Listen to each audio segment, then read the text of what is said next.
So with the introduction of Natlan, we've had a ton of different concepts thrown at us, from Phlogiston to the Night Kingdom to the Wyabs to Saurians and everything in between. It's a lot to keep track of. So I thought I'd make a guide talking about some of the terms that we've heard in Natlan so far.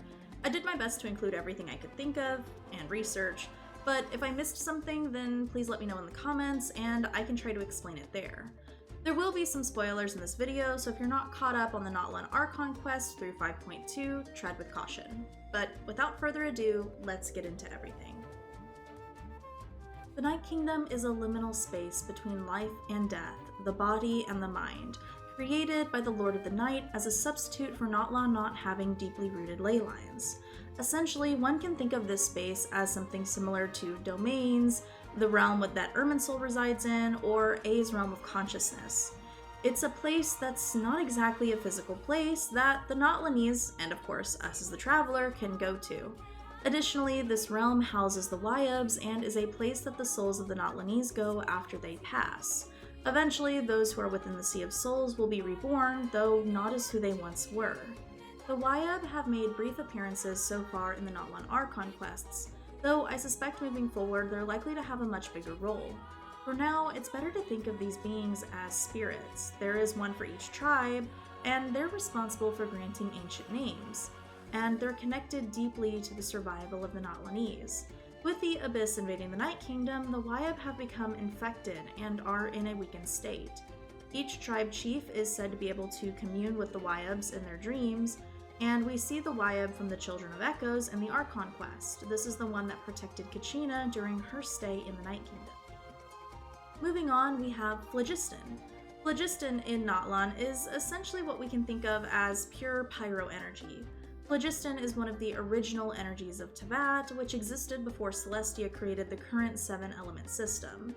Phlogiston most closely aligns with Pyro, but it can be thought of as more of an ancient energy source, likely connected to the realm of light or the realm of the Vishops. This power also existed before the first Ascender, and is likely a more accurate form of power which belonged to the dragons of that time. Phlogiston can work as an energy source, but it can also be a solid or a liquid, and it exists only in Natlan. It's used in various gameplay mechanics for puzzles, and also for Natlanese characters. The Night Warden Wars are wars fought between ancient namebearers and the Abyss in the Night Kingdom. This is to prevent the Abyss from invading Natlan. Ancient namebearers who pass away during these wars, assuming that they did emerge triumphant, or their team did at least, can be brought back to life by the Ode of Resurrection. The Ode of Resurrection is a rule fundamental to Natlan. It is activated by the Natlanese singing the Ode of Resurrection as the Pyro Archon journeys into the Sacred Flame to resurrect ancient namebearers who pass away in the Night Kingdom. Without getting too spoilery, essentially the Ode of Resurrection is connected to the foundations of Natlan and the powers of Renova. Ancient names are granted by the Wyab, though they can also be forged. These names hold all the legends and stories of their former bearers. While in and of itself, these names do not grant power, though it does allow people to be resurrected using the Ode of Resurrection, the names are seen as more of a symbolic power. Those who are granted them will have their stories woven into Natlan's history, and they will be remembered and carried on into future generations. Saurians were once dragons, but over thousands of years of evolution alongside those in Natlan, they've become companions of a sort, far removed from their original origins. Some Saurians seem to have a higher level of consciousness, such as the Iktomi Sor Elder in the Masters of the Night Wind, and Ahau, while others act more akin to animals. The Lord of the Night refers to herself as an angel, or the true form of a Seelie. She is responsible for reconstructing Natlan's ley lines and has put herself into a forced sleep to extend her power, so that she might help Natlan in the future. She also knew Renova personally, another figure who helped establish Natlan's rules. The Sacred Flame is an eternally burning flame, which is the basis of Natlan's rules, and, in a sense, the very concept of Natlan.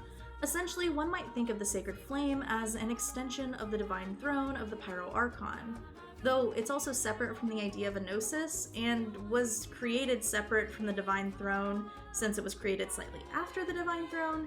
Essentially, the Sacred Flame has nothing to do with Celestia, but everything to do with the Pyro Archon. So long as the sacred flame burns, Natlan can repel the abyss and continue with the Ode of Resurrection, as well as have warriors enter the Night Kingdom. The sacred flame is kept alive by contending fire. Contending fire is the energy produced when Natlan warriors fight. This power is used as fuel for the sacred flame, but it can also be used to affect things in the Night Kingdom. We see this when Malvika sacrifices all of her mementos that her friends left her to gather enough contending flame to save our group from the Night Kingdom. The Heart of the Abyss is an eldritch manifestation of its power and will. This was the being that appeared in the Natlan sky when the sacred flame was extinguished. Malvika banished this being from Natlan, but more than that is unknown. Turnfire is a weapon that was wielded in the era of the Grand Alliance in Natlan. This is said to be an invisible fire, and that when one looks back at it, it will burn the person alive. This fire can be summoned by those who bear the name Malipo, and is said to be burning in the Night Kingdom where it came to rest as its original bearer was burnt alive by it. This is a syndrome that is caused by prolonged and extreme abyssal contamination. It affects the minds of those who are impacted, causing horrible hallucinations. Mild cases can have people break them out of it with the intervention of those around them, but extreme cases must take a medicine that was developed by Capitano's platoon 500 years ago. The medication has severe side effects like chronic migraines for the rest of their lives, but it does cure the syndrome. While mostly just a gameplay mechanic, in lore, characters can use phlogiston to enter a state of heightened combat or physical status. This state can also be used to theoretically communicate more directly with the Wyab, though as of recording, this is a state only those with ancient names can enter.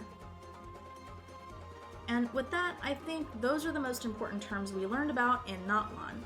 If I missed any, or there are concepts in Natlan that you still don't understand, leave them in the comments and I, or someone else, will be sure to fill you in. This was a nice break from my longer videos about Genshin lore, so I hope you guys enjoyed it.